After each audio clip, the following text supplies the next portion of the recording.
지금 최고위원회 일을 하고 있는 동안에도 우리 민주당 성향의 지지자들이 많이 보고 평소에 많이 보는 JTBC, MBC, JTV 등 이런 이제 유튜브 채널이나 방송 생중계 채널을 보면 댓글이 조직적으로 굉장히 많이 들어와서 굉장히 말도 안 되는 얘기를 하고 있습니다.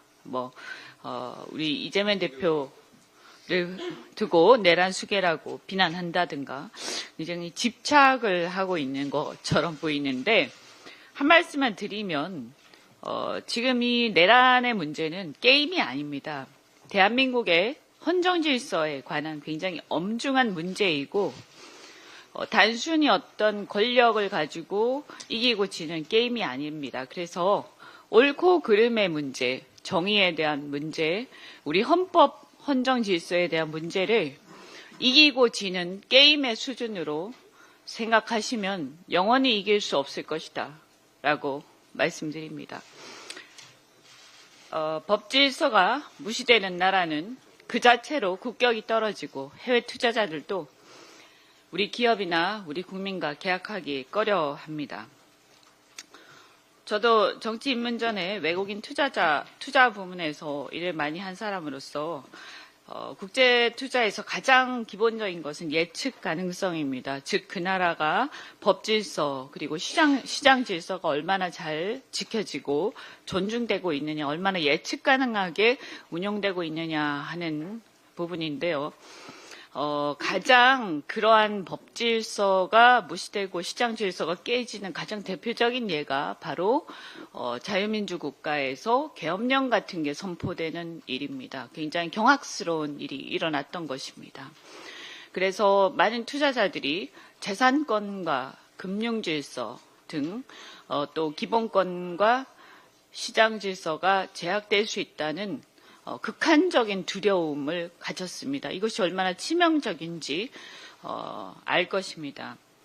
한국의 대외적 이미지는 12.3 계엄령으로 추락을 했다가 그래서 국회가 바로 신속하게 계엄 해제를 하고 또 우리 국민들이 평화롭고 질서 있게 저항해서 많은 외신들도 평가하고 많은 국제사회에서 평가했듯이 한국 민주주의의 빠른 회복력, 이렇게 극찬을 받으면서 빠르게 회복되는 듯했습니다. 그런데 얼마 전에 윤석열이 체포영장 집행에 대놓고 저항하면서 법치주의를 파괴하는 모습에 다시 국제사회와 특히 경제인들이 우려하기 시작한 것입니다.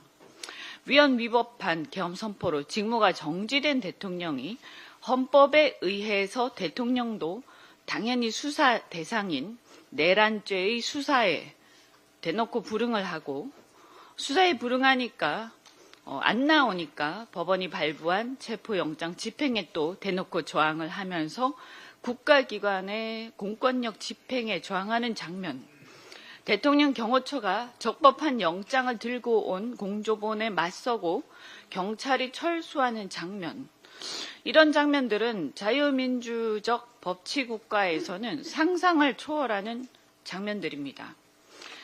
많은 외신 기자들이나 외국인 투자자들로부터 질문을 받았습니다. 이해할 수 없다. 어떻게 된 일이냐?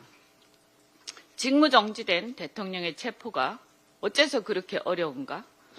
한국의 치안이나 질서는 믿을 수 있는가? 혹시 금융기관에 문제가 생길 일은 없을까? 이런 질문을 저도 개인적으로 받았습니다. 이에 저 역시 솔직히 믿을 수 없는 일이고 용납되어서는 안 되는 일이라고 답을 했습니다. 그런데 이런 상황이 더 이상 장기화되면 저는 대한민국의 대외 신인도에 심각한 타격이 있을 거라고 우려합니다. 12.3 계엄 선포로 치명적 리스크를 안겼던 윤석열인데 1월 들어서 다시 벌어지고 있는 이 무법적인 상황으로 인해서 윤석열 리스크라는 그 악재가 다시 부상해서 대한민국 대외 신인도에 치명타가 되고 있습니다.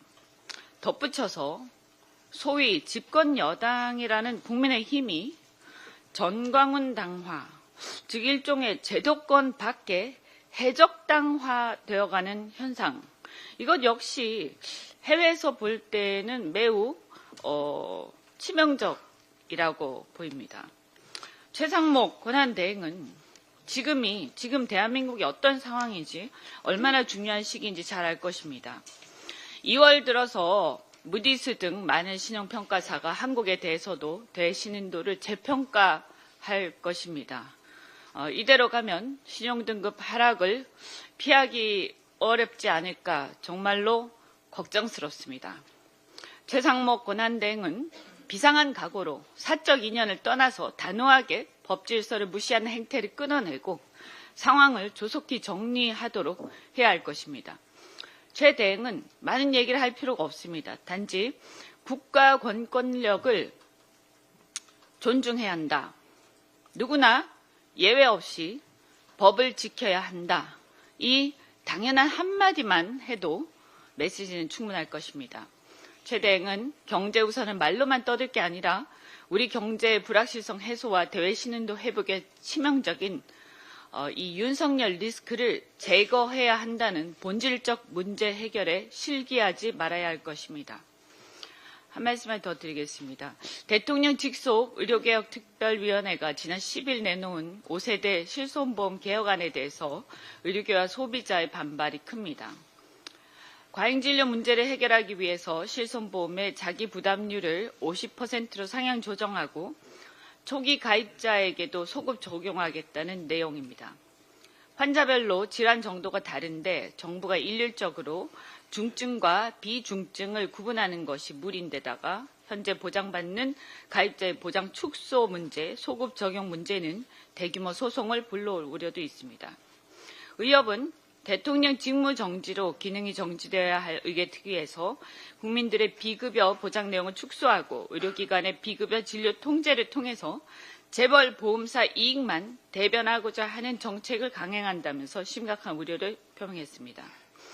의료계와 소비자들은 이번 개혁안이 지나치게 실손보험 혜택을 제한하는 데에만 중점을 두고 있고 악용될 수 있는 일부 비급여 항목뿐 아니라 전체 비급여 항목에 대한 보장을 대폭 축소해서 소비자 권익을 침해한다고 지적하고 있습니다. 따라서 보험업계뿐만 아니라 소비자와 의료계 등 관련 이해 당사자의 의견을 두루 수렴해서 보완적인 최종안을 다시 내놔야 할 것으로 보입니다. 이상입니다.